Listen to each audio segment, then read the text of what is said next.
جب آپ اللہ سے مانگتے ہیں تو پھر راضی ہو جائیں، پھر خوش ہو جائیں۔ اللہ رب العالمین دے گا اور ایسے دے گا کہ آپ حیران ہو جائیں گے۔ آپ نے کسی انسان سے نہیں مانگا ہے، کسی ایسی ذات سے نہیں مانگا ہے جو کہ دینے پر قادر نہیں ہے۔ اللہ جب دیتا ہے تو پھر ایسے دیتا ہے کہ آپ کی سوچ ہے۔ دیکھیں، جب آپ نے اللہ کو کوئی معاملہ سونپ دیا تو پھر ریلیکس ہو جائے، پھر ویٹ کریں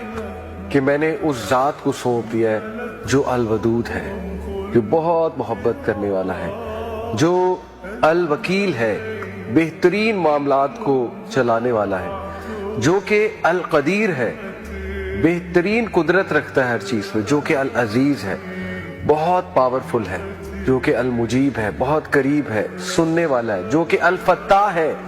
کھولنے والا ہے، راستوں کو کھولنے والا ہے، جیسے یوسف علیہ السلام کے لیے راستے کھولے جب وہ ایک برائی کا شکار نہ ہو جاتے۔